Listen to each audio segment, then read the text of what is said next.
Peace to the family, peace, love, and light. Peace, y'all. Welcome back. Greetings, greetings, greetings. Welcome back to a high frequency Friday demonstration. Peace to the family, peace, love, and light. Welcome back. Peace, peace, peace. Was good. Abundance, yes, yes indeed. Peace. Greetings.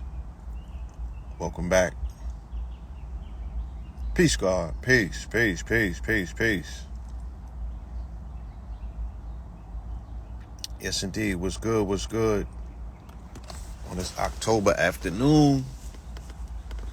Got a little overcast here in Atlanta, but it's cool. Peace, y'all. Peace, peace, peace. Yeah.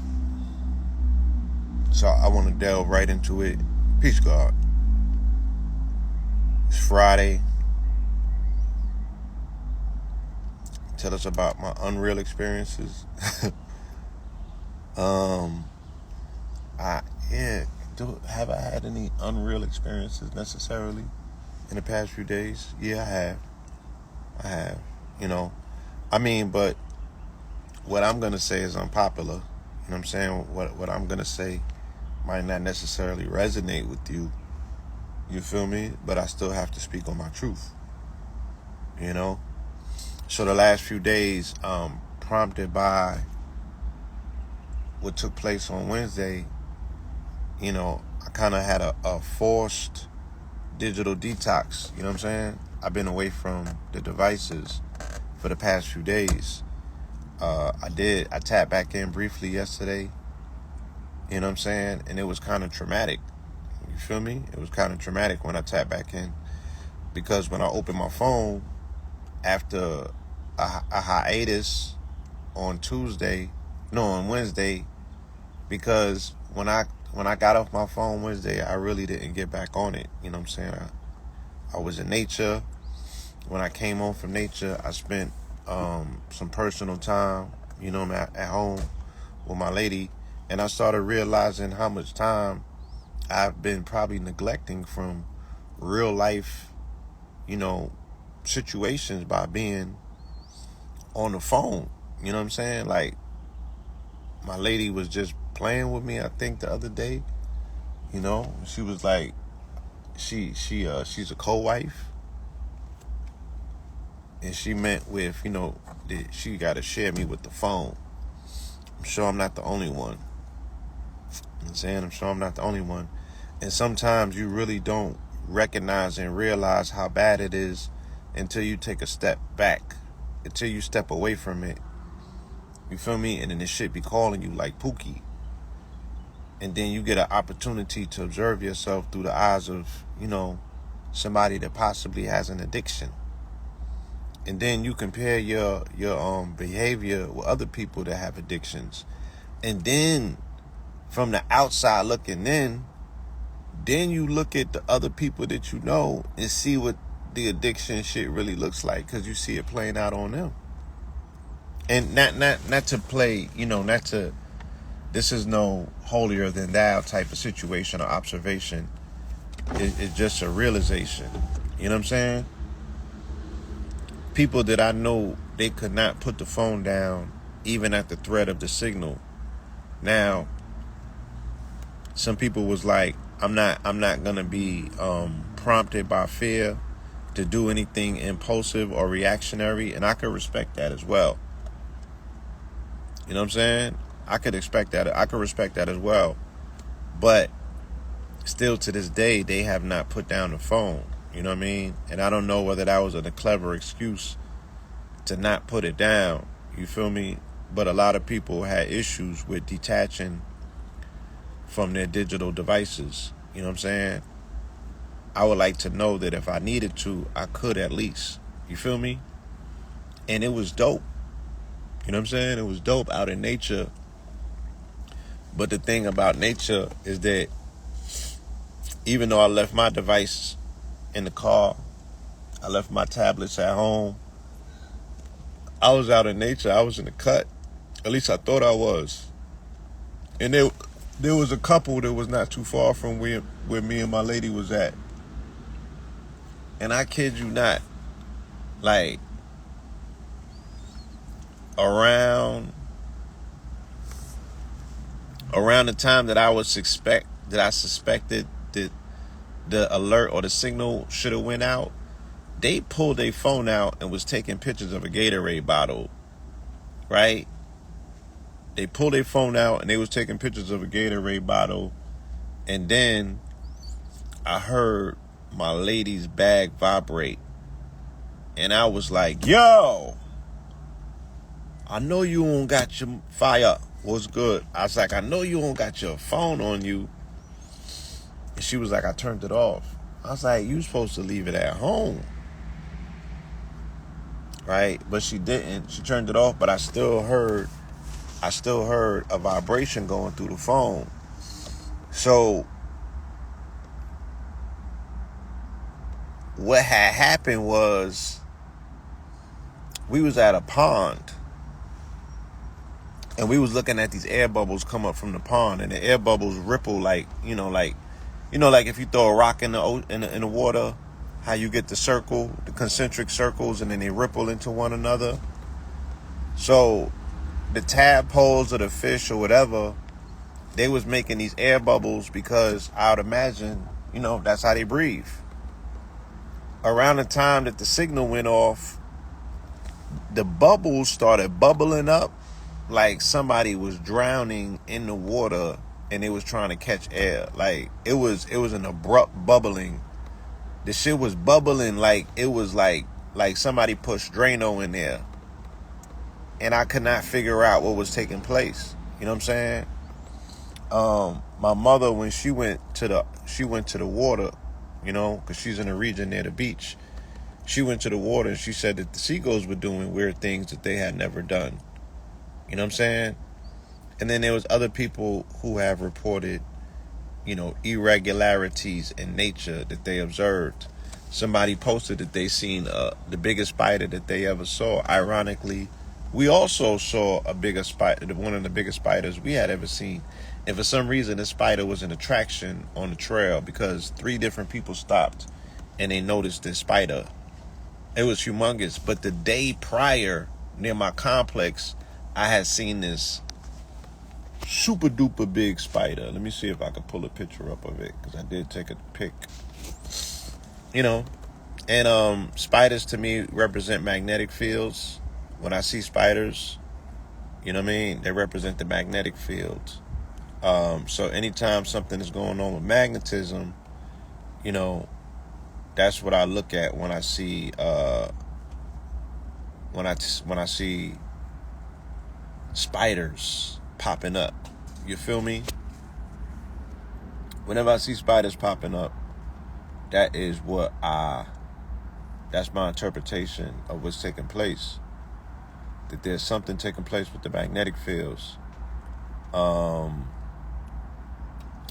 yeah, I'm getting a lot of mixed responses. People say that they use the opt-out measured and the thing still came through. My apologies. You know what I'm saying? I'm only sharing what's shared with me. And the fine print in that advice was that if this particular emergency service, it cuts through all opt-out measures because it's a unilateral, universal emergency service. I didn't know that. You know what I'm saying? I didn't know that these things go that deep.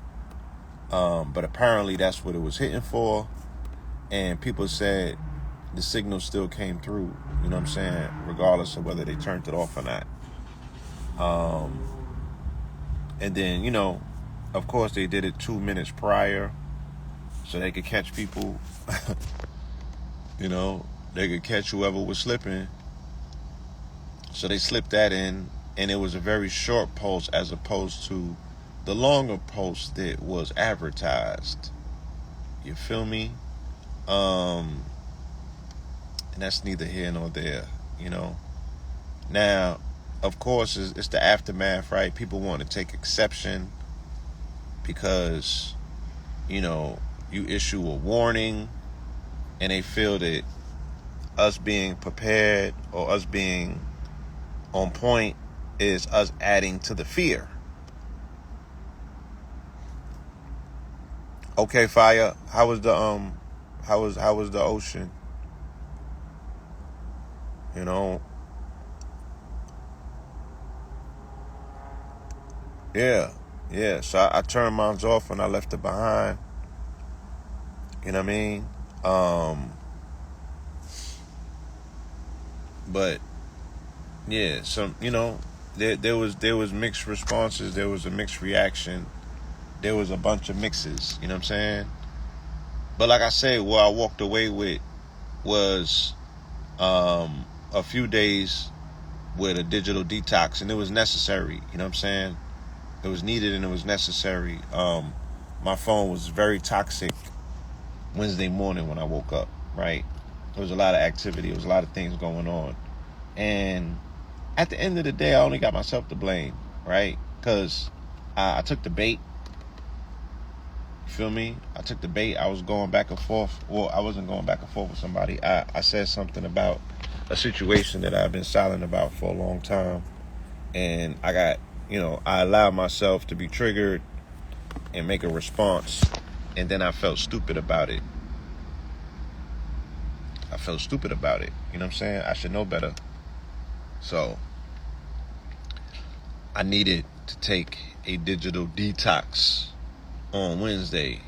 You know what I'm saying? I needed to take an extended digital detox all the way up until today.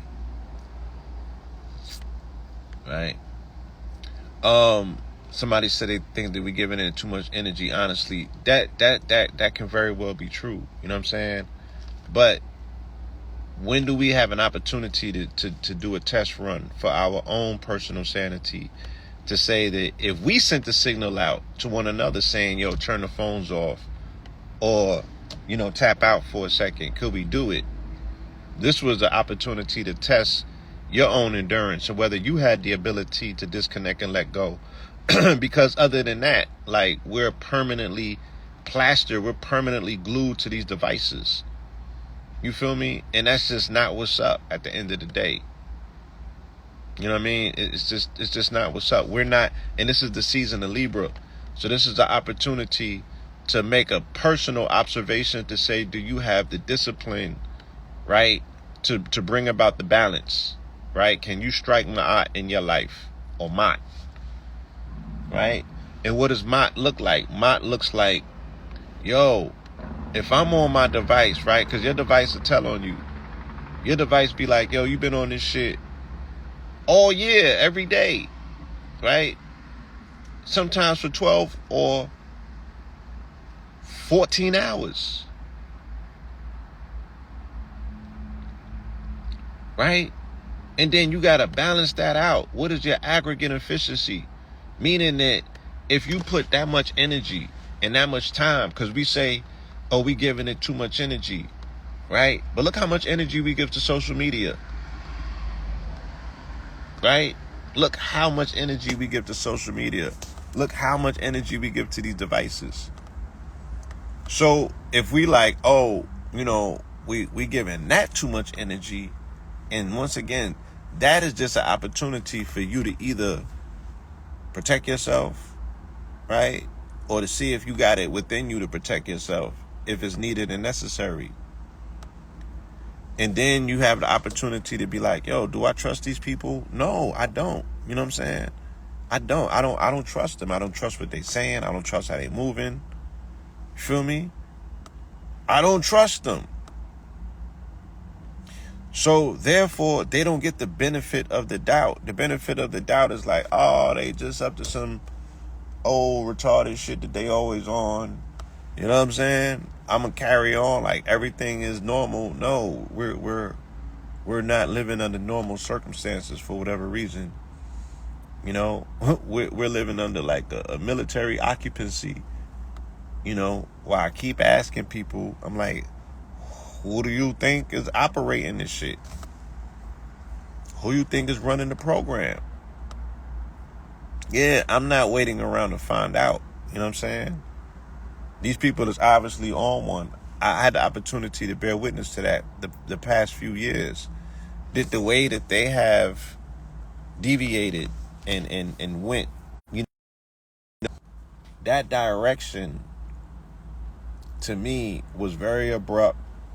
It was very aggressive. And for those of us that, you know, we have observational eyes, like we can see what's going on to a degree, because we might feel like we got a little bit of backstory, a little bit of information. You know, some of us that spent days in people like this teacher's class, right? Just some of us that just got a little background history when it comes to these folks, right? We don't give them the benefit of the doubt anymore. Nor do we live in fear, right? There's a level of skepticism involved, but I wouldn't necessarily call it fear. You dig what I'm saying? It's a level of skepticism involved that I wouldn't necessarily call fear. And there is an adage that says, yo, you could rather be safe than sorry, right? Now, it's also brought to my attention that, you know, because of people's day-to-day activities, you know what I mean, they don't have it within them to unplug from the matrix abruptly like that.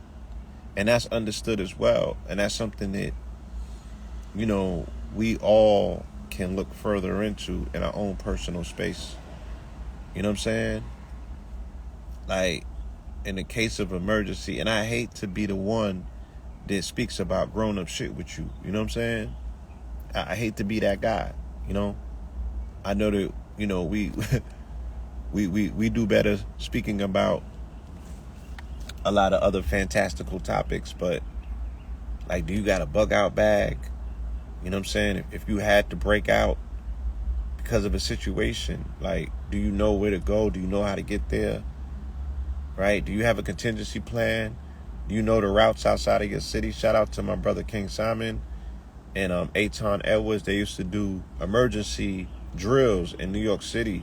So we used to do these walks, right, from Manhattan to show you how to navigate and get up out of New York in case of emergency. Because the only part of the continental United States that New York is connected to is the Bronx.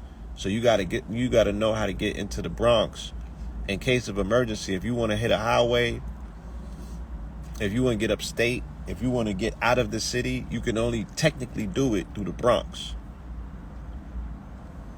So we had a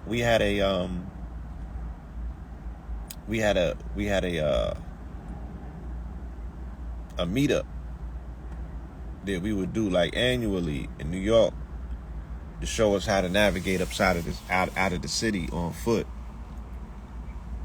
if you needed to, right? Or, you know, on bike. Yes, the Bronx is the gateway.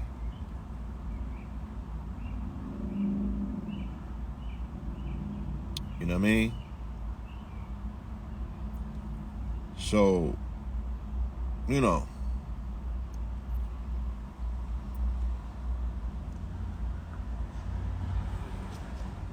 I don't understand what you're saying when you say the Infidisi way. What, the Infidisi give these courses and these classes as well? I don't understand. I mean, yeah, you got to just be more specific.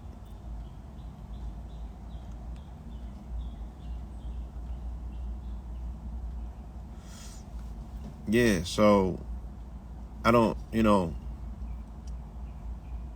have any regrets, is what I'm saying, for sharing a warning or putting out a signal about the signal, right? I don't have any hang-ups about that,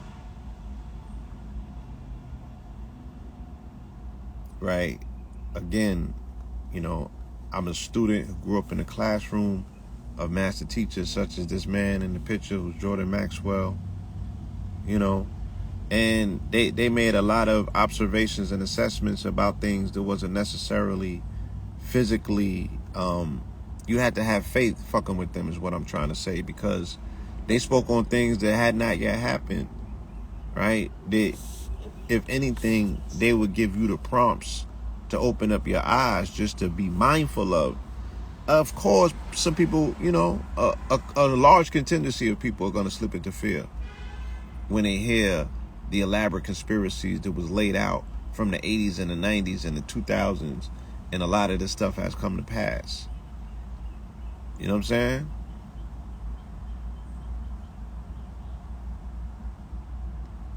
Okay, Naga.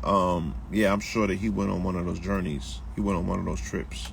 If that's the case, if he's saying that he knows secret ways out of New York, he definitely been on one of those trips, right? Because Eitan Edwards, who has done major shows on ABC, mainstream media has adopted him to do a lot of their emergency preparedness shows. Eitan Edwards, you can Google him.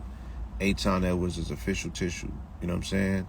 And he was the elder. He was the brother that was showing us a lot of the routes about how to get up out of New York, just in case. So, please, it's Friday. It's October. We in Libra season, moving towards Scorpio, right? We in the Jason months. But this is not a fear campaign, y'all. You know what I'm saying? This is not a fear campaign. We got to find better ways to be, to stand on business when we are being responsible for ourselves and our energy, because, right, the message is always nobody's going to be responsible for you. Nobody's going to come and save you. And at the end of the day, right, you got to make your mind up about what you're seeing and what you're engaging in and how you process information, right? So at the end of the day, again, I don't have any regrets from putting out a signal to be like, yo, turn your phones off just in case. Now, I didn't get on here telling you nothing about a zombie apocalypse, right? Even though I understood what was being said about the extremities and that was going to the extremes, but I still get it. This is all talking about frequency and vibration at the end of the day. It's still talking about frequency and vibration. When I turned my phone off on Wednesday, when I turned it back on briefly to get a breather, you feel me? When I turned it on briefly, they was talking about Sexy Red's coochie ain't pink. To me, that's a signal. To me, that's a signal. To me, that was a signal. And is it low vibrational because it was a porno? Not necessarily. It was low vibrational because we was looking at leak footage of a porno. Then that made us all complicit somewhat to a crime. You feel me? That almost made us somewhat complicit to a crime. So this young lady is talking about she didn't do it, right? And this footage possibly lived on her phone because it was posted in her Instagram stories, right? So somebody either hacked her phone, you feel me? Either which way, it was an extension of the fact that if she's saying, if what she's saying is true, right? Let's say it that way. Either or, right?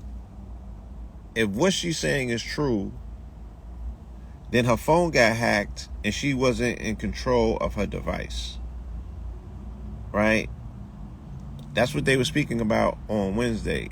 Like, you're not in control of your device. If the government can send a signal through it that rings when your phone is off, and they can send a vibration through your phone that can potentially be harmful, we're not in control necessarily, right? We're just surrogates. We think that we're in control. We're just holding on to something that can potentially be used to our detriment. And what I mean by that is just like the way niggas talk in their phone, the infinite information and evidence that you got in your phone, you can indict yourself and everybody in your downline or on your contact list just for some of the goofy shit people do on their phone, right? And I'm telling you from personal experiences, I'm witnessing this. I'm like, my nigga, let's not forget, you're on the phone. Like, do you have any idea that this is an open line? Like, why are you speaking like as if nobody's listening. Right? So that's neither here nor there. The shit that people do on their phones is major goofy and major dangerous and will put everybody in a predicament, right? If that was really the case. But then people got shit on their phones that, they wouldn't be that comfortable with the world seeing their public in the public, and that's the shit that they keep in private. Then you got to learn how to separate the two. If nothing else, that was a signal that went out for you. If you got private shit on your phone, to say, yo, maybe my phone is not the best place to keep private or secret shit if it's on my phone, because obviously I do not have control of my phone, and my phone is accessible at any and all times by the government.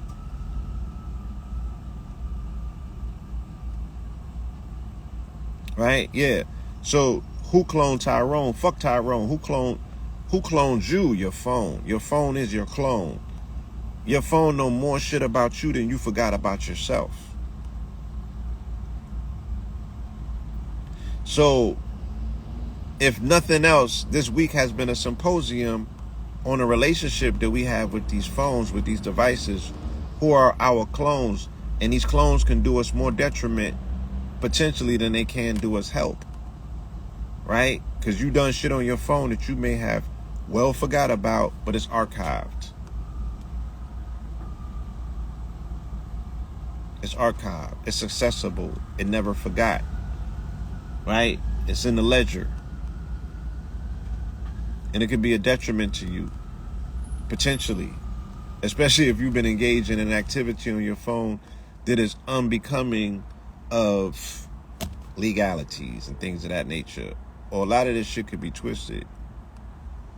And again, I don't want to be the doom and the gloom, or someone that's coming across as I'm taking away all of your fun, because I know, that the phone is an extension of, our stimulus.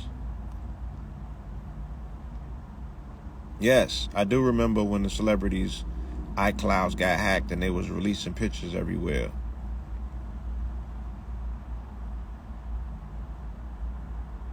You know what I'm saying? So it's like, yeah, we could look and say, oh, whoever got the Vaseline, this and that. But this shit is more about whoever has a phone. Right? Do the amount of people who got phones exceed the amount of people who got Vaseline? Right? That's the proving ground. The phones is where this shit is going down. The Vaseline, that's a whole nother conversation. But yes, your phone is your clone. You know what I mean? Your phone is your Tyrone. Your phone know more about you than you've forgotten about yourself. Trust and believe. So, yeah, our teachers told us to be ready, to be more prepared. You feel me? It's a lot better to be prepared than it is to be caught off guard. If you could see Sexy Red's name here in this Gematria calendar, right? She's a 44 resonator as well, as I suspected. I see it in 3 different places. That's enough in the numerical cipher for me to say, yeah, that's pretty much conclusive. What's this picture about? This is a Gematria calculator. These are different Gematria ciphers. And the name that we ran through the Gematria cipher was Sexy Red. Right? Because I wanted to see what was her resonance. I wanted to see what her numerical frequency was. Since we're talking about frequencies, I wanted to see how does she line up, and how can she fit into this particular program, or this paradigm that we find ourselves in, where we had to find out in a most egregious manner that her coochie wasn't pink.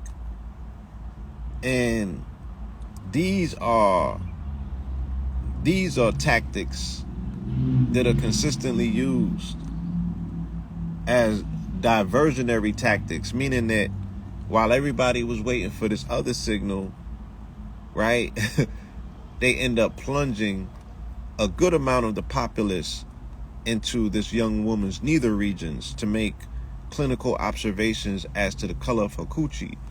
Now, vibration wise, is that where we want to be as a people? Because it hasn't reached its full virality yet, but all of your children will ultimately be looking at Sexy Red's coochie at some point, right? It's going to go viral. Everybody's going to touch it. Pause. Right? Because it's something that you can't ignore. And the shit is going to follow her and it's going to keep coming up. Every chance they get, they're going to remind her that her box is sprawled on the internet. And it did not live up to the expectations.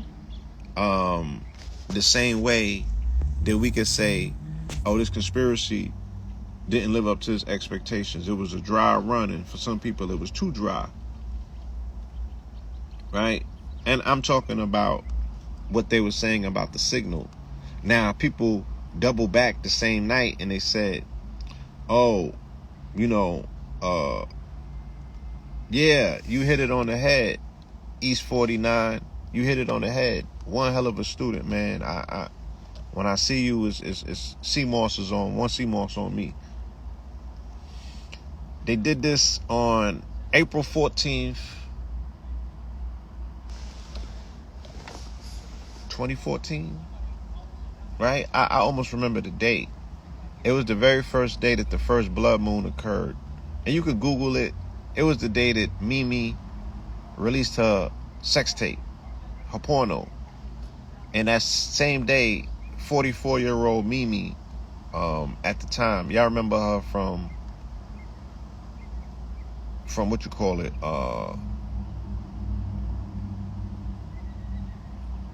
what do you call it, Love and Hip Hop, right? When they released the porno with her in the shower with Nico. Feel me? The very first day of the blood moon, right?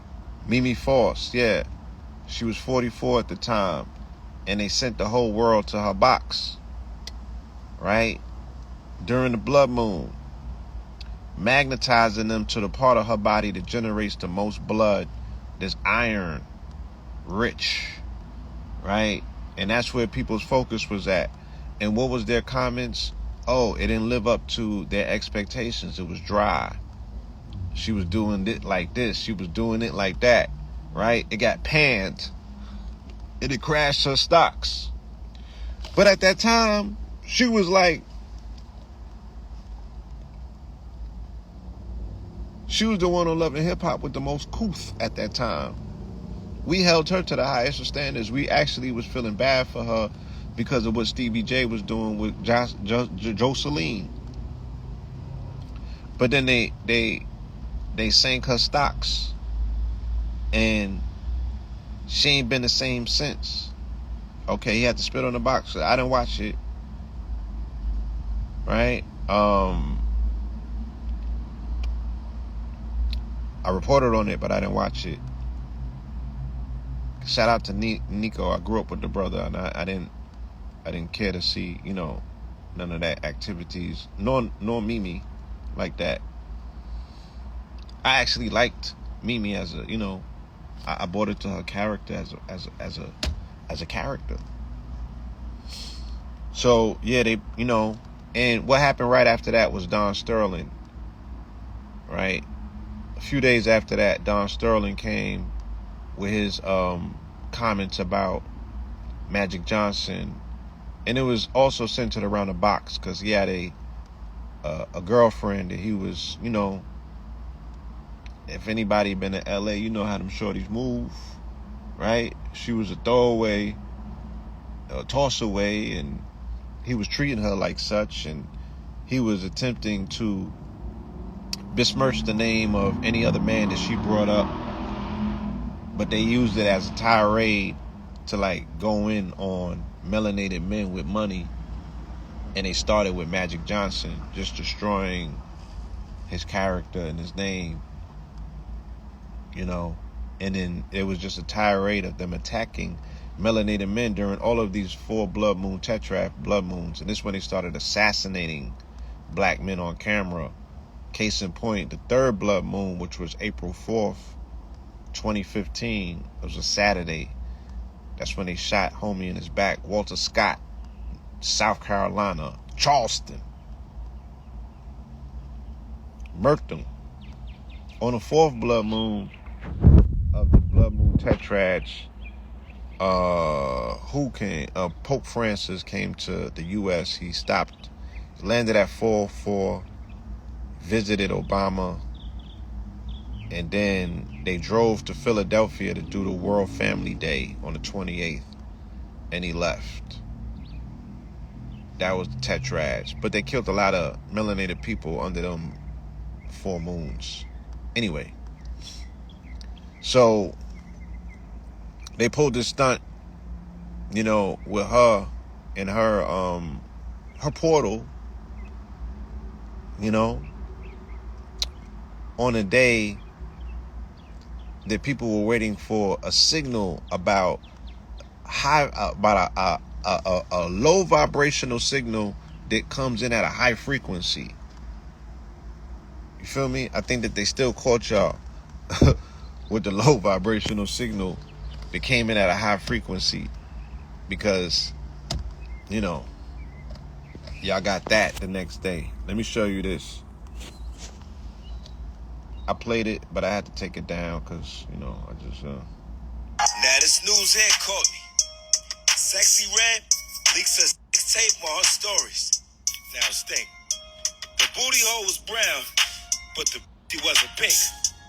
Got so many questions. Why? Big Sexy looked a little dry. That's wild now.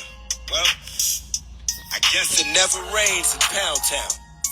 They said it wasn't no leak on it. To start it up, he had to put some ski on it. Whole thing looking type sick. Had us all looking like this. After, yeah, she reconsidered. Cause she posted this on her Twitter.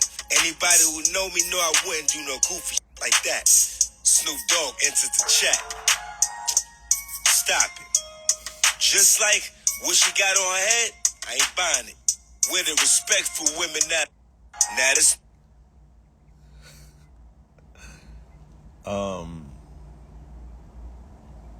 Yeah, I don't want to make this a rain on Sexy Red Parade type of day.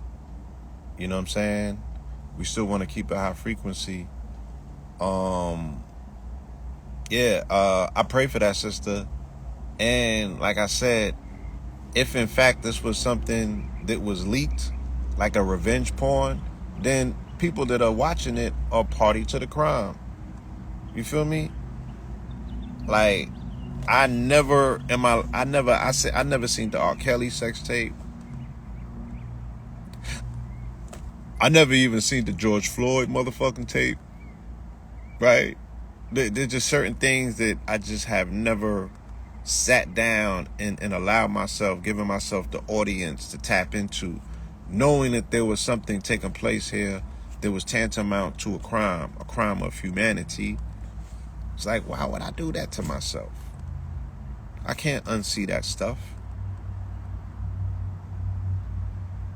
You feel me? I can't undo that. So, but because this young lady sells sex, right? Because she sells sex, and because she packages herself as, you know, as a highlight of the sexual experience, like, you know, she makes music about, you know what I'm saying, her sexual proclivities, and the fact that, you know, that experience is going to be something that leaves your hair ringing. You feel me? There's an expectation there. And she sets herself up for observation and scrutiny, because now you got to weigh what's being said against what you're seeing. And, you know, that for that reason alone, we know that we're not going to stop people from making that observation. Right? And then I shared a video speaking about it. I took the video down because I'm like, that's hypocritical. If you didn't see it, why are you exposing people to elements of it? And it's like, I made the post just to make a point, but I'm like, no, let's keep it high vibrational. You know what I'm saying? Let's keep it high vibrational. You know, so even like, yeah, I just, so I took it down. It was shared for maybe an hour, and then I thought about it, and then I took it down, you know what I'm saying? And then I left it at that, you know what I mean? And, I shared it, or I played it in the video here because I want to speak on it, but I don't advise, my advice is not to go and watch the video. You know what I mean? I haven't watched the video. I will not watch the video. Like I said, to this day, I still haven't seen the R. Kelly video. I seen screenshots, but I ain't sit there and allow myself to be party to that crime. You know what I'm saying? And I just will put that warning out there again, because this is all about protecting your peace. This is all about protecting your vibration, allegedly. If you're going to turn your phone off for an alleged signal, don't turn your phone on and engage in that particular level of toxicity, right? Yeah, I never watched the Takeoff video either. I didn't watch that. I have not seen that to this day. I've not seen George Floyd to this day. I wouldn't have seen Eric Gardner if the shit wasn't on auto replay and Terrence Clutcher. There are certain videos that used to play on my timeline without me clicking play. You feel me? So those things we probably don't have control over, but you have to protect your peace.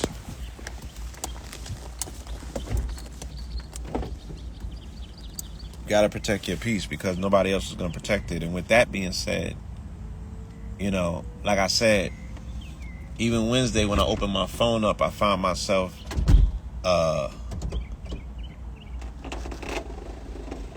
in a very toxic environment. Now, granted,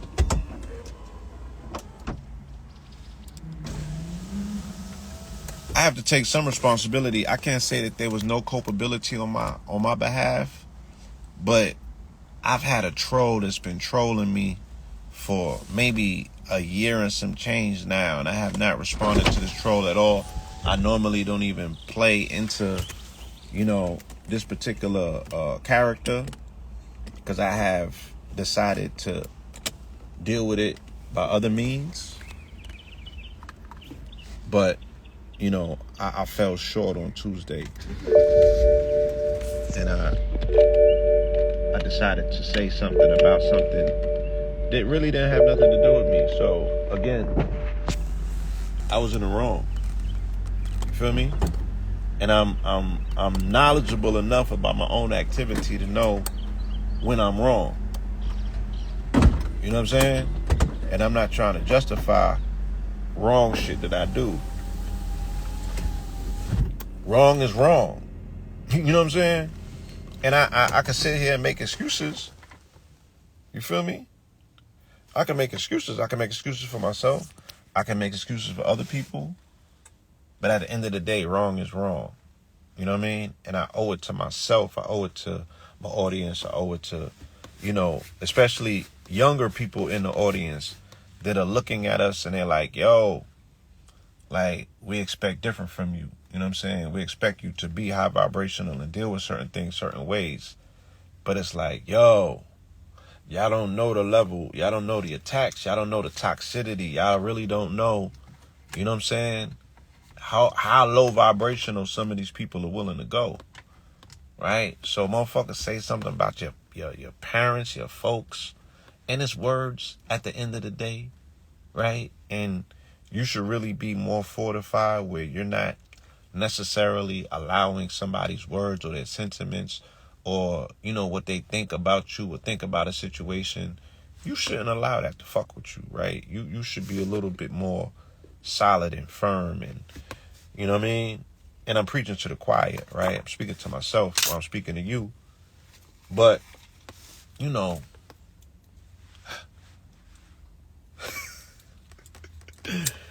it's just certain shit that you just like, yeah, everything else is cool, but yeah, that thing right there that they said, you know what I'm saying? This thing that was said about my mama, this thing that was said about this thing that was said about that. Like, there's a handful, there's few people in this community, you know what I'm saying, who have said very foul things about my mother, about my mama of all people. And these are people that she's had relationships with. These are people that she has helped.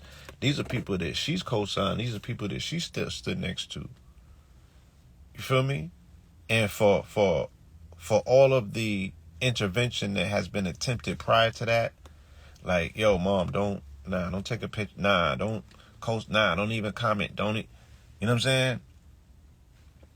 My mother don't even be knowing. She don't be knowing that these people will turn on her in a heartbeat for some motherfucking likes, right? And then we gotta make observations of that, and then we have to enforce whatever's needed to enforce, because these people be out of line, and y'all don't understand how out of line they be. You feel me? And there's just certain things that's just not acceptable, and it will never fly. So while we have this public relationship with the public that only knows us, you know, from the internet, or if you even know us in our personal lives, you only know a percentage, a part of, you know what I mean? Like, nigga, I only knew you for a few years. Like, you know, yeah, you know, it's just like, you gotta know the whole narrative. You gotta know the whole story. And it's just certain shit that we're not gonna let fly. Certain things that we shouldn't let fly. You feel me? So I'm gonna leave it at that, because at the end of the day, whatever needs to be dealt with, it's not gonna be dealt with on the internet. So there's no need for me to come to you and talk to you about it on the internet. And that's my position on it. You feel me? I'm gonna be, you know, silent. And I'm gonna leave it at that. And that's that. But yeah. Protect your peace. You feel me? And everything ain't what it seems at the end of the day. Everything is not what it seems at the end of the day. You feel me?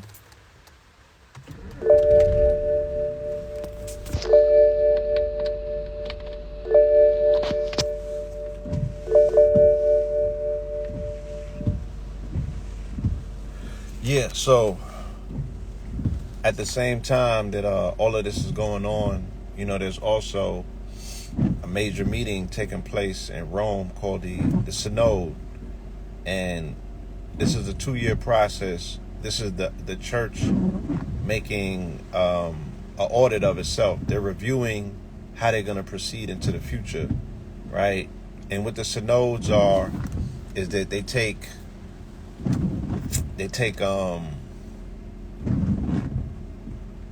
commentary from clergy members and people who are congregants of the church, right? They ask questions. You feel me? They ask questions of them. How can we improve our experience here at church? What about scripture may need to be reviewed? Things like that. That's what they're asking their congregants. Allegedly, you know, Catholicism comprises of over 2 billion members. Not 200, but 2 billion members globally. Right? So they're doing the Synod. And what the Synod is, as we were warning earlier this year in our When in Rome series, this is the church's attempt to turn the church into a progressive institution as opposed to the conservative institution. So you're going to watch the breaks taking place in the church. They're breaking with tradition, and they're embracing LGBT they're broadening their base, and according to Francis, they're preparing themselves for the new age, right? Or the age that we're in. And we're not in the Piscean age, we're in Aquarian. And as him being a major astronomer and astrologer, he seems to understand cycles. He seems to understand, the circle of life, or the circle of the cosmic wheel, what we call the zodiac. And he's making these observations and these measurements, and he's warning, these institutions that they will be relegated to relics of the past if they don't make drastic changes, if they don't make measures to make drastic changes. You feel me? And the drastic changes that Pope Francis is the drastic changes that Pope Francis is suggesting is more inclusion of women, especially their voices, and also inclusion of the LGBT community, of which he was forced to make a comment on earlier this week, because he has opposition by bishops and cardinals that initially came under conservative appointments from Pope John Paul II and from Benedict Paus. Right? These are conservative administrations, if you will. So they asked him, is it possible to bless same-sex marriages? Yes, the Pope is an astrologer, yes. The biggest observatory on the planet is owned by the Vatican. It's called Lucifer. It's out there in Arizona. But you can Google it. He just met with the Astronomers Club, right? He highly, highly advises them to get into astronomy and astrology and things of that nature. Vatican means the seers, right? The etymology of the word. They are seers. And either you're looking in a crystal ball or you're looking out in space, but where you seeing stuff at? So the decisive measures that are being decided during this synod is whether to include more women, right, in their demonstration, and whether they're going to include LGBT. So they asked him, could a same-sex union be blessed by the church? And he said yes and no.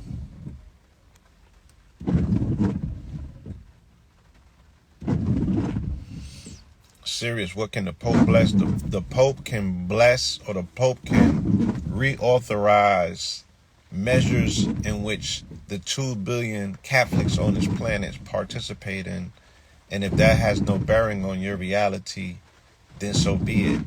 But the Pope presides over an enormous body of people and a corpus of law that ultimately has the ability to become canon law or affect geopolitical decisions and things of that nature. This is the ability that the Pope has, right? Everything that you are bearing witness to is under the dominion of the Pope and the crown. You name me something that's not. When we take all of the facades away, right, everything still comes under the auspices of the doctrine of discovery, right? And they are property owners for the majority of the planet. So what doesn't the Pope, what doesn't the church control or touch or influence or have a say or hand in?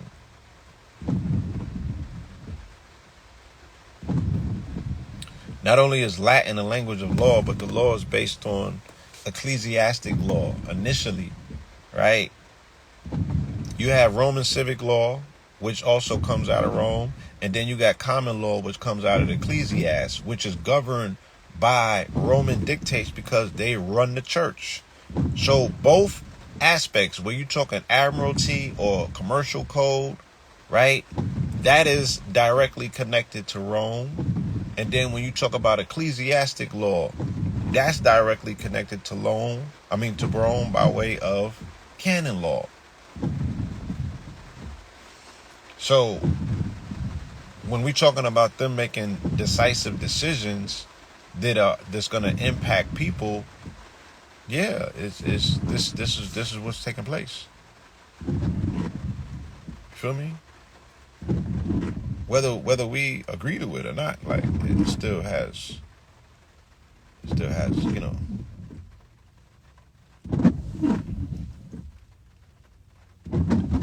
But at the same time, we want to look at this article about the nuns. And the nuns are not the N-U-Ns. The nuns are the N-O-N-E-S. Right? So there's the biggest story in religion is non-religion right now. That's the biggest story in religion, right? The numbers that can be accounted towards people who identify as being non-religious.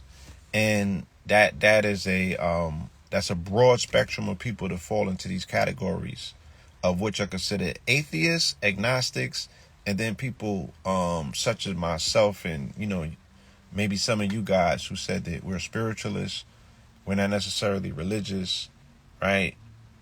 They also are considered nuns. Okay? So there is a growing number of people who come under this particular category, this categorization as the nuns. Here's a nun. No, not that nun. The kind that checks none when posters ask, what's your religion? Right? This is a growing population in this country.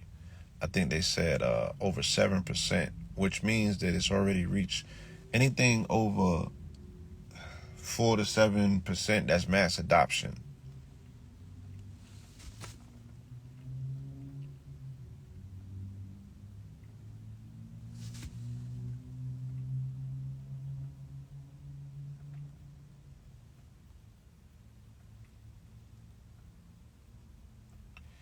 Yes, I said they include atheists, agnostics, and also spiritualists. All of those are in that category of the nuns. I'm trying to find you some good context.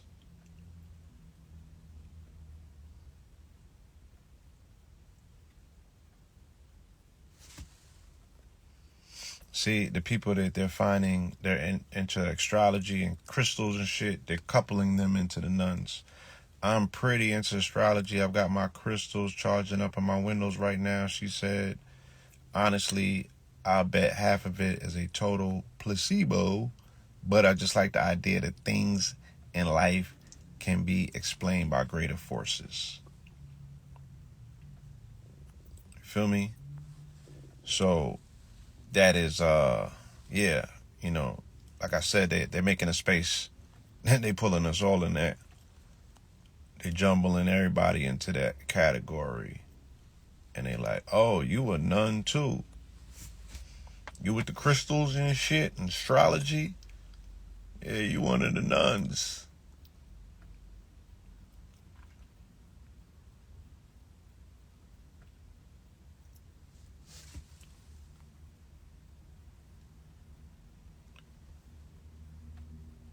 Yeah, the Hebrew Israelites are, they're multiplying, they're gaining ground, you know. They've done some considerable outreach. They've had some wonderful free press. You know what I'm saying? And as long as they can land the plane, there's a lot of interest in what's going on, you know, with them at this particular time. So everything comes down to messaging. You know, what's the messaging, right? Are they up front with their messaging? Are they connected with the people? You know, what's the call to action? Are they driving them in droves into particular places where they're able to, you know, proselytize them? I don't see that many Hebrew Israelites on the corners anymore, right? So where's it taking place? Online? Free thinkers, yeah, they might put you in the category of spiritualists as well. Wasn't a non-religious secular society the goal of this corp all along? Allegedly, yes. All right. The further away I get, the freer I feel, she said, criticizing churches for prioritizing money over caring for people.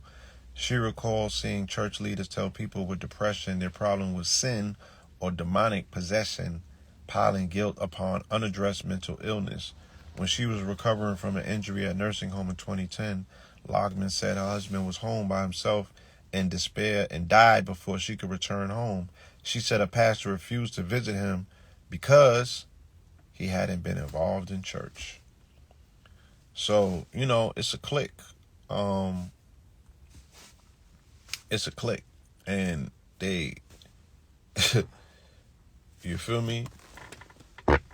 They cater to members of their clique. If you're not part of their clique, they don't fuck with you. You know what I'm saying? So, interestingly, they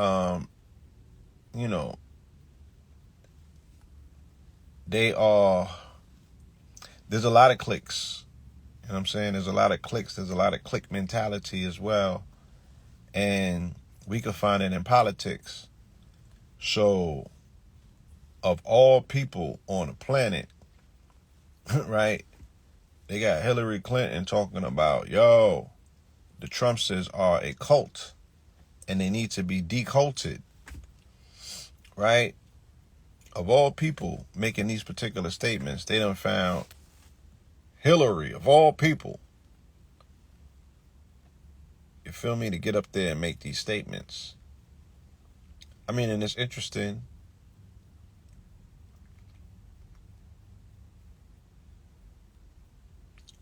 It's interesting to make these observations to say, wow, like, look what they're saying about one another.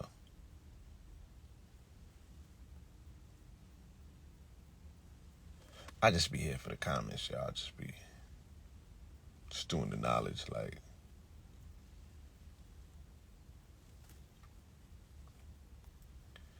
But yeah, she was making some pretty inflammatory comments about the Trumpsters and the fact that, it's considered a full-blown cult.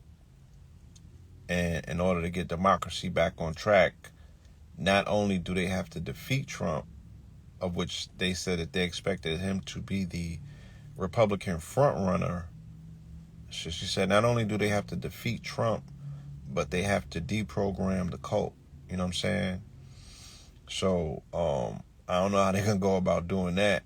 I don't know if they're going to attempt to introduce, some pretty aggressive measures to start, like, seeing where people's heads is at. You feel me? Like, they're going to, on some Scientology shit, they're going to ingrain them. I don't know. They're going to use ingrains, and I don't know what they attempting to do. But they talking that talk, right? And they're speaking about it like it's a religion, like it's a cult. You feel me? There needs to be a formal deprogramming of the Trump cult. You know what I mean? So, yeah, these are definitely some interesting times that we are in. You know what I mean? And I don't even want to make fun of people in predicaments that are non-favorable because, times is getting tricky. But Giuliani, Giuliani's Giuliani. And that just did something different for us New Yorkers when we see him in this situation, knowing damn well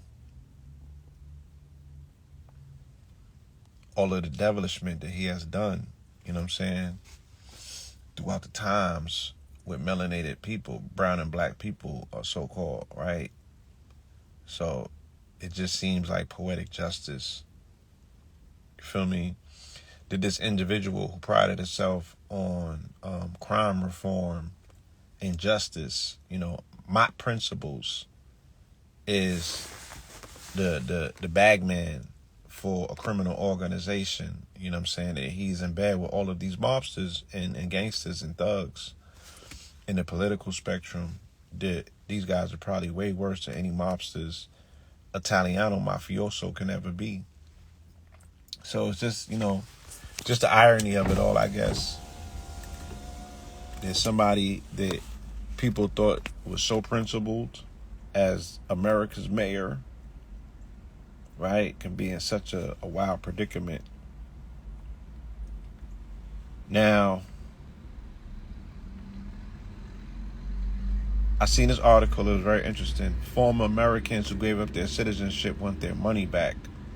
So they, at one point, they did not charge you for rescinding your citizenship. At another point, they started charging you. And then as of recently, when they started seeing the numbers go up, I don't know if this is because of the Moors or whoever was on a JO driving up people's disdain with the American, either the political process or just, being a card-carrying member of this corporation. People have been rescinding their citizenship by the droves, by the numbers. And the U.S. wanted to cash in on this because they was potentially going to lose too much money by losing all of these tax-paying citizens. So they started charging for it, right? $2,350 in order for you to get out the system totally. If you wanted to scrub yourself, denounce your citizenship, and break free, right, it was going to cost you $2,300. So they have recently changed those stipulations, and they went back to the $500-something fee, right? $450 fee is what it initially was. Prior to that, it was free. So now they're going back from $2,350 back to $450. And this article is just about the people that want the difference back from the money that they paid. But they are being very vocal and speaking about the difficulties that they have living abroad, attempting to hold down dual citizenship, which some of them initially had, right? America makes it very difficult for you when you are abroad to engage in financial activities. There's a lot of penalties involved. There's a lot of surging prices. And they tax you on money that's not necessarily even made in the U.S. So just the tax code, just the way that they got people, twisted inside out, they want to engage still. Even the people that want to engage with their citizenship, but they're out the country, financially it don't make sense. So then they're like, yo, I want to get rid of this thing. And then they get rid of that thing, and then they feel like they don't have no protection abroad. You know what I'm saying? So it gets real tricky. Yes, traveling and maintaining your quote-unquote standing on business and let's say your autonomous body sovereignty. Like, you like, yeah, I'm just not part of this shit. And then you get out the system. Now, I'm telling you from somebody who I had 1 foot and 3 toes out the system. And I had to get back in. And it's been very difficult, reintegrating fully back into the system. Because I went from, not being able to, there's certain, you just couldn't find me in certain data banks just at all. Just didn't exist. You feel me? And that shit took a long time to complete, just to turn around and have to get back in for my own personal reasons. You know what I mean? And it's been very tumultuous.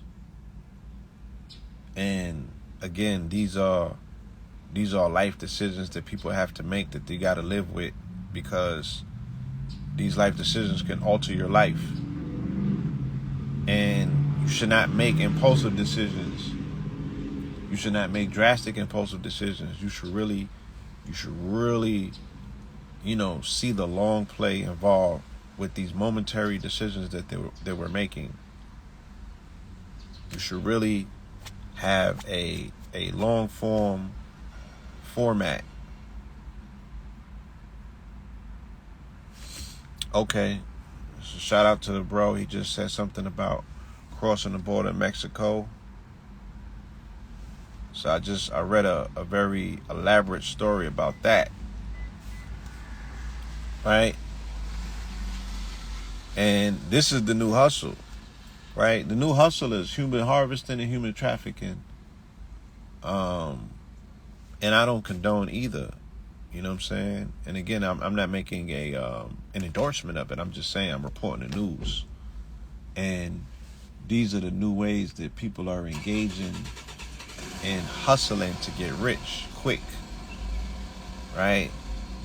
Smuggling a body from Mexico or from South America into North America, those people is paying 10 bands. Yeah, the NGOs been getting busy, right? They've been in on a hustle. Now the hustle has been democratized and it's been opened up, right?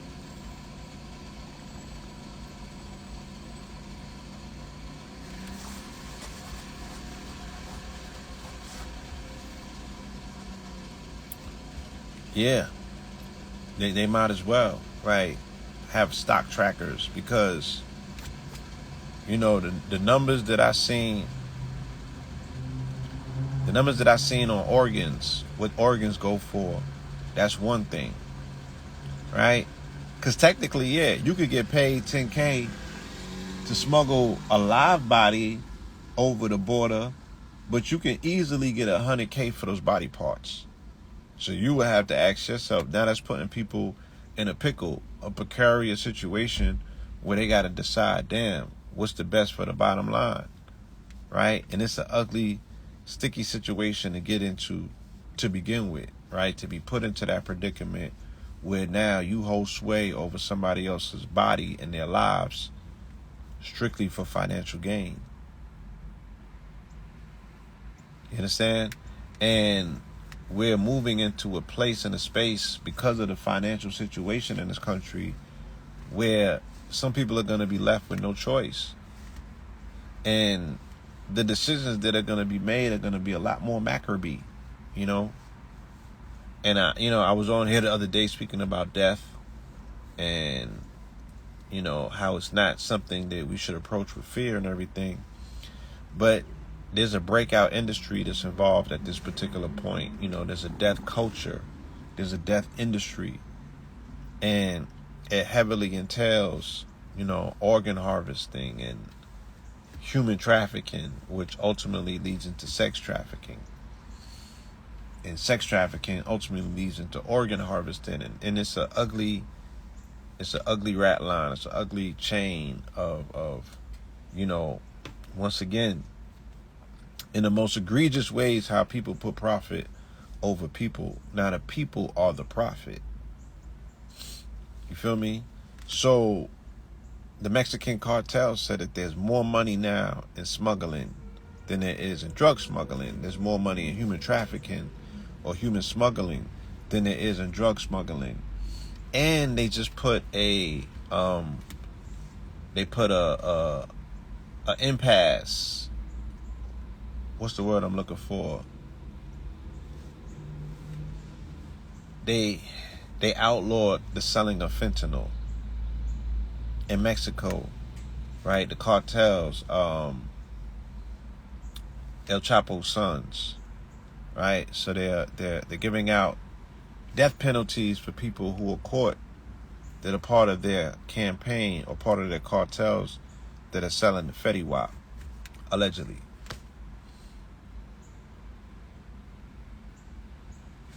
Feel me?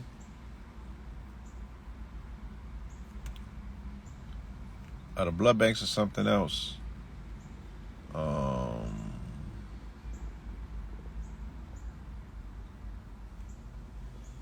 So this just speaks to, why the situation at the border is a little bit more exasperated than at this particular point.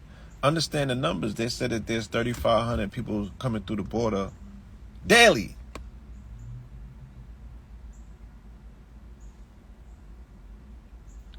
Yeah. And Texas is where it's popping. That's where it's going down. That's where the bread is being made. And El Paso and other places like that. If you got tractors, if you got homes, if you got pickup trucks, if you know routes, you know what I'm saying? People is out there making pretty pennies, being intermediaries, helping people get smuggled into this country. The borders are so porous, you know what I'm saying? That, you know, I remember when they was talking about terror, right? The age of terror. I remember when that whole campaign was going on and they was looking for dirty bombs and they was speaking about, you know, how important it was to protect the borders, because if the borders became porous and somebody snuck through with a dirty bomb that's the size of a suitcase or a brick of cocaine for that matter, right? How they can do X, Y, and Z. So I'm like, damn, you turned around and that was your metric, that you was utilizing that for a fear campaign to break down, you know, people's rights, just for you to turn around and erase the border altogether. And you got thousands upon thousands of people crossing the border daily from Lord knows where. And it's impacting, you know, the hoods, the inner cities. Like, we, you know, to say, yo, there's enough for everybody, that's cool. That's cool, you feel me? But the hoods that I grew up in, people was killing each other because of scarcity. Or whether it was the illusion of scarcity or not, lack of resources, or lack of access to resources. And people was knocking each other off. So, you know, if we see them taking it to that level where it's serious enough for them to turn up to that degree, what does it look like today, right? Where they're losing the race to what's going on down there because you can't keep up with these numbers. So, during the last week of September, the number of migrant crossings surpassed 8,600 over a single 24-hour period. I gotta correct myself. 8,600 in a 24-hour period. There was 3,500 apprehensions.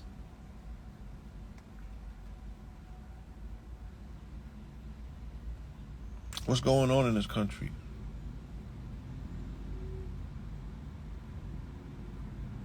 Right? 3,500 apprehensions. And then they're sending billions of dollars to the Ukraine. So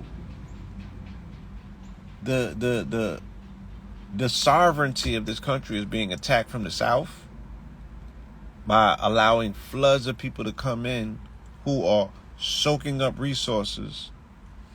And then you are sending anything that's left out of the country, right, to Ukraine to fight a proxy war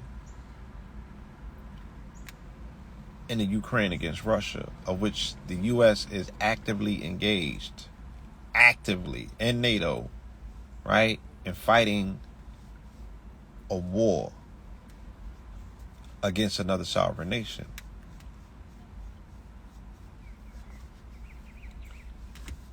And then there's, you know, inflation and everything else is going on. So these are some real times, and these are some real situations that you know, we are dealing with, we're coupled with. You know what I mean? Yes. Sending billions of dollars to the Ukraine to protect Nazis, neo-Nazis at that. Right? Self-avowed neo-Nazis that are unapologetic about it, not hiding it at all. Right? And we have administrations that are obviously being run with Zionist influences, whether they be as bankers or policymakers, these same institutions, these same entities are the same ones that are funding neo-Nazis. So you got Zionists funding neo-Nazis. This shit is hella weird. You got Zionists funding neo-Nazis that are fighting against a Russian coalition that got its permission to do a holy war by the Eastern Orthodox Greek Church, who is an offshoot and a rival of the Christian Catholic Church, right? So this shit got religious ramifications and spiritual ramifications because Russia looks like at this as a holy war, not only just against the West, right? But again, they look at the church as a borderline secular institution that is allowing the West to engage in all matters of fuckery, right? They like, yo, you don't got your troops in order over there. Look what they doing in the West, right? Everyone is welcome. They like, nah, we not with that. We riding against that. The Eastern Orthodox Greek Church, they got their own version of their pope.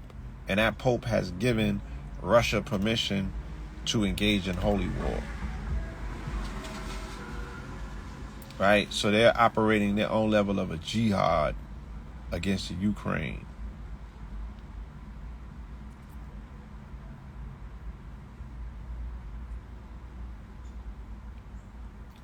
And all the resources are being sucked up. So there was, we're speaking about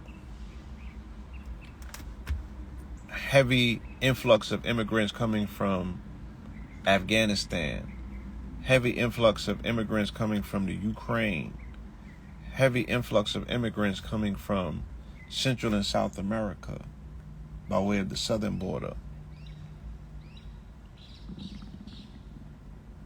Feel me? There's a lot going on. There's a lot going on. And where does that leave? Where does that leave our people? Where does that leave our people looking for resources?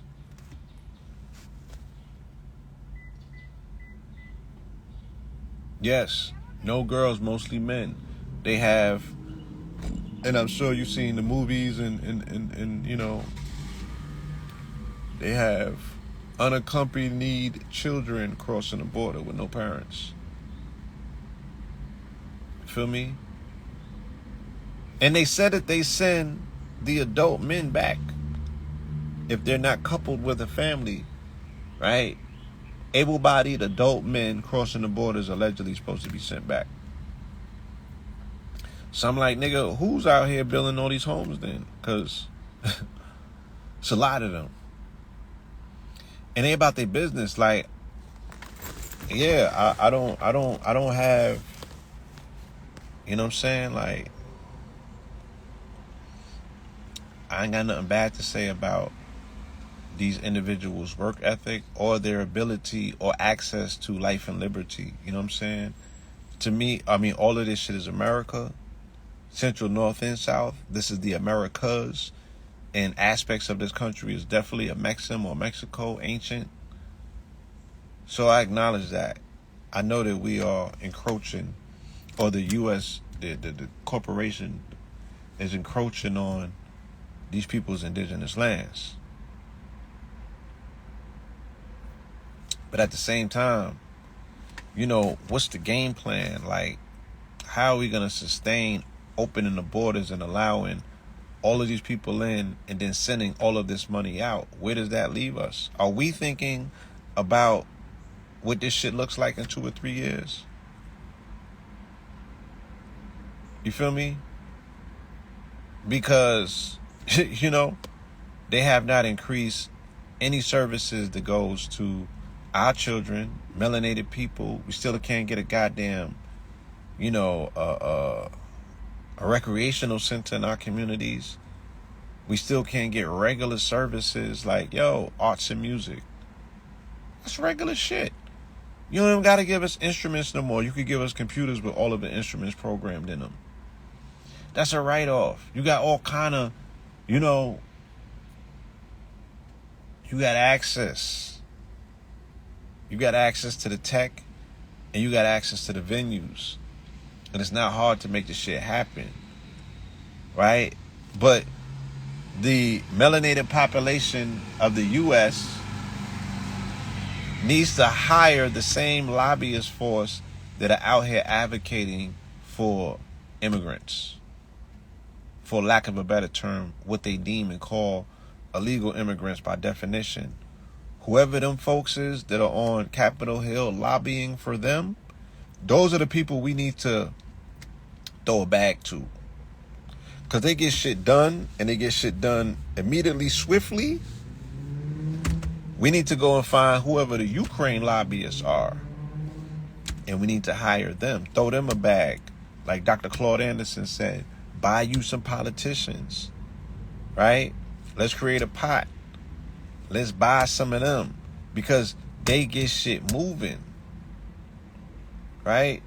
They got results.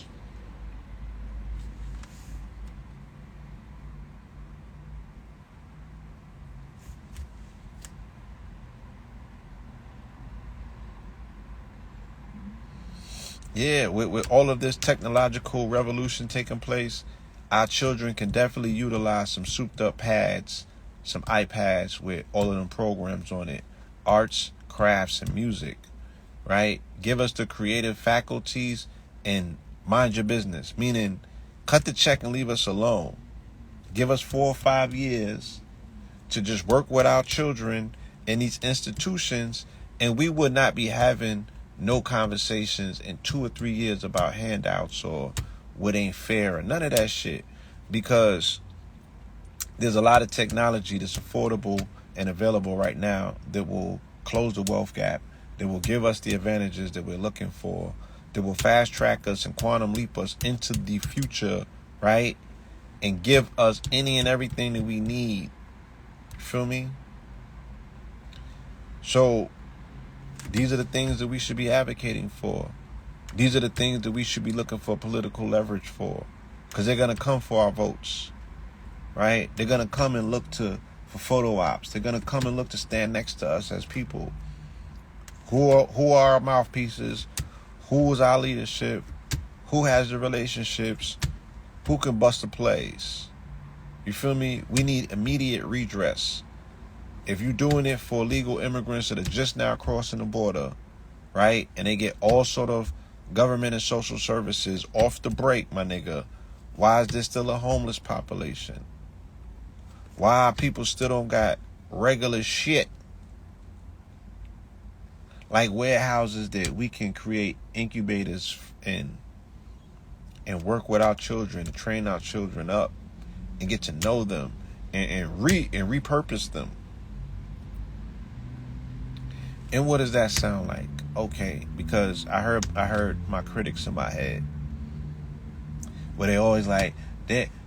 In your purview, there's always something wrong with us, huh? Something always has to be fixed. I'm just like, rather than come at it with that approach, is to say that there's a plethora of things that are available to our children that they don't know about. How about that? Right? There's so much new technology that our children can take advantage of that they just don't know about, that they don't have access to or proper funding to get around to, whereas they may be, expending a lot of expendable hours on social media doing nothing, right? If you research shows if they were introduced to other modalities of creation,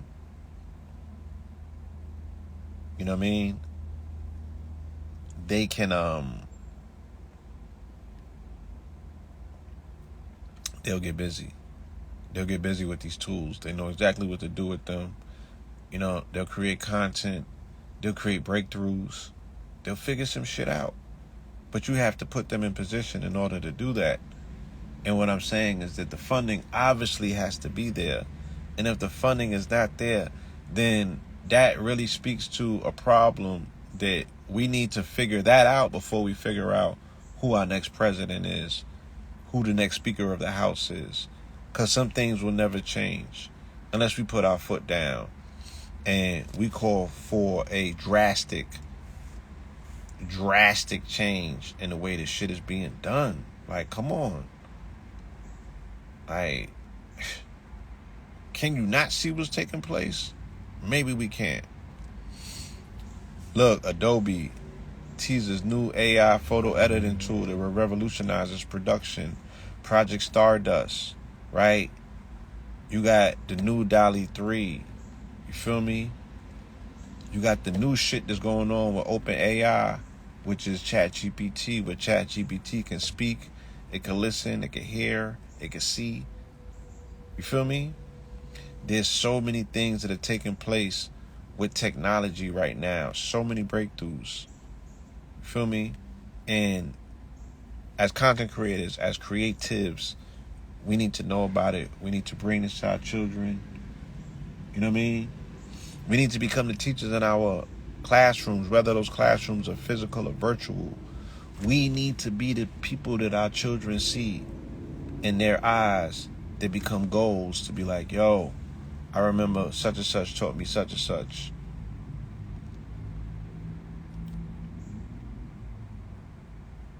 Right? This is I had this up. I want to get back to this real quick. The flying syringes, right? Again, this is speaking about things that teeter on the very thin line of conspiracy and conviction, right? Certain people are convicted in their insistent that the stuff is true because they've experienced certain things, right? Where they like, man, if these people say one thing and then they do that shit, then how's it a conspiracy? Because, yo, out of nowhere, these motherfucking mosquitoes just came, you know what I mean? And they're aggressive as hell, and X, Y, and Z, and they said that they released them shit. So, yo, if I'm noticing an uptick, if I'm noticing something that coincides with something that you said that you was doing, why is it conspiracy now that we are attempting to hold you responsible for the effects of the cause that you put into play? Because that's what's being said. If the nigga was like, yo, I'm buying farmland and I'm fucking planting lettuce and shit like that, and we putting a jab in it, how is it a conspiracy if people turn around after that and be like, yo, they got, you know, the Vaseline is in the fucking lettuce? How's it a conspiracy if they are genetically modifying mosquitoes and then releasing them in public, and they're saying that the mosquitoes are going to act as a deterrent against certain other diseases? Well, how do they do that? What's the skinny on it? Do they have to bite you with the, you know, like how you give people the Vaseline is you giving them components of the disease in the Vaseline for them to create a natural immunity against it? Is that the same thing that's taking place with these goddamn mosquitoes? Right? Because the mosquito shit is out of control.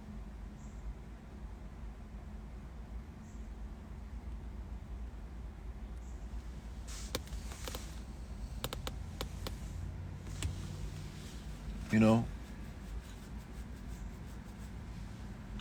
And yeah, well, shout out to you, because this article is about Cali. It's about Shasta, matter of fact. It's about Mount Shasta. And you know, Mount Shasta, unlike the majority of California, they're not Democratic up in Mount Shasta. It's mainly, you know, led by Republicans. You feel me?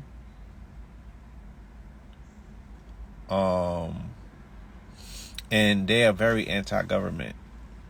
They're very skeptic. They're skeptical of the government in these particular regions.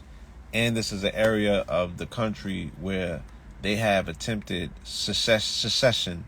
They have attempted to secede from the Union and create their own thing called Jefferson County. And they have ballots and referendums that have showed that these radical measures have been approved, or they're definitely supported by their populace. They don't want to be part of the U.S. You feel me? Up in Mount Shasta, or Shasta County as they call it.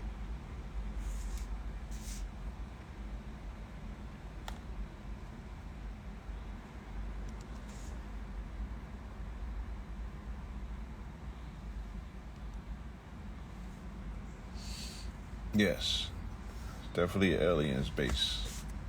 They up there. They up there.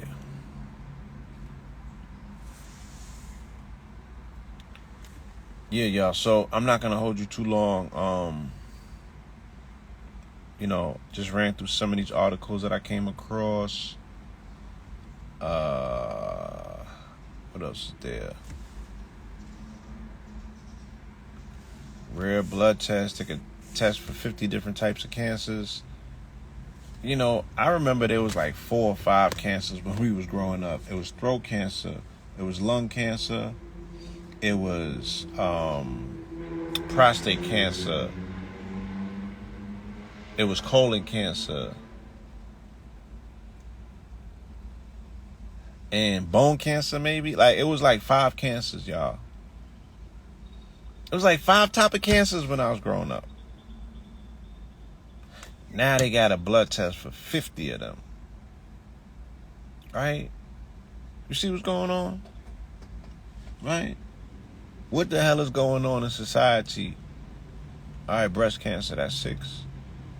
What's going on in society where there's upwards to 50 different type of cancers, autoimmune diseases at an all-time high? And autoimmune disease means that your body is attacking itself. Your body is fighting itself. Your body's eating itself. And that means that your neurological, or should I say more so, your electrical wiring is off. You feel me? And your signals are crossed. And those signals are signaling to the body that the body is the enemy. And the body starts attacking itself. So, yeah, this new test can detect or can scan for upwards to 50 different types of cancer. I didn't know that there was 50 different types of cancers. You feel me? The way the Sabi taught, it was just one cancer, and that was his modem of operandi of how he attacked certain disease. So to see all of this fragmentation, dealing with quote unquote dis-ease, yes, it's been one hell of an uptick. You know what I mean? And it all happened all of a sudden. So at the end of the day, man, just remain guarded, just remain alert, right? But never forget to enjoy yourself, right? Never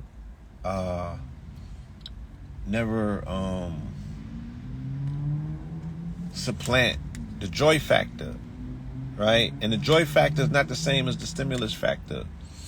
Meaning, you can achieve joy from something, and it's not the same as you having to be stimulated by something, right? Joy can simply come from you looking at the sky. Joy can simply come from you making an observation of something and just breaking out in a smile to be like, yo, we got this.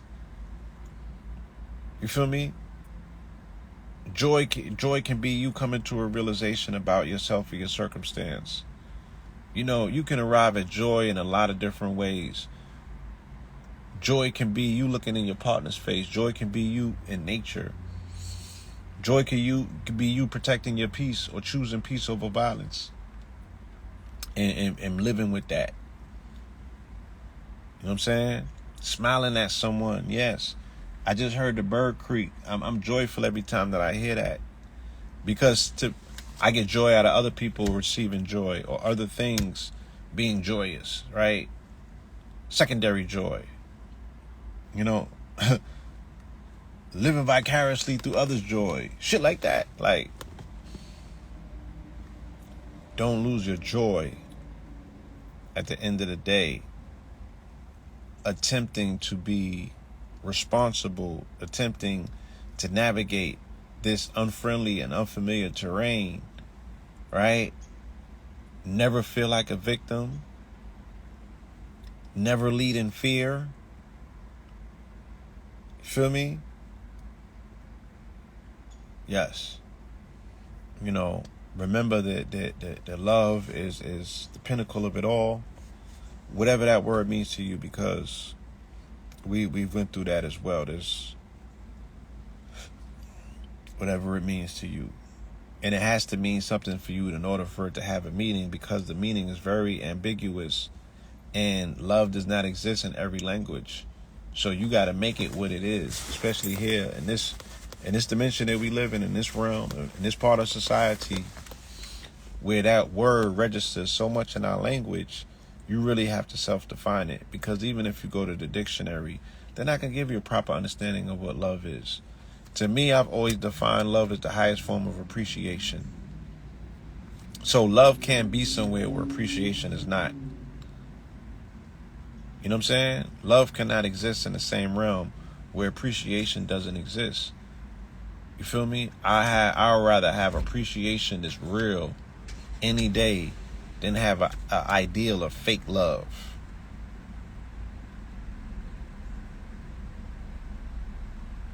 Right? So, yeah, you're going to be challenged. You know what I mean? Every day is not going to be your best day, but it's upon you to still show up, right? Yes. And how you choose to engage the day is ultimately how the day is going to play. How you choose to engage your day ultimately is how the day is going to play. How you choose to engage your day is ultimately how the day is going to play out. So choose peace and protect your peace. And don't bargain it for nothing and no one. You feel me? It's off the table. Can't negotiate it. It is what it is. And with that, family, I want to say peace, love, and light. All right? Until we speak again. Peace.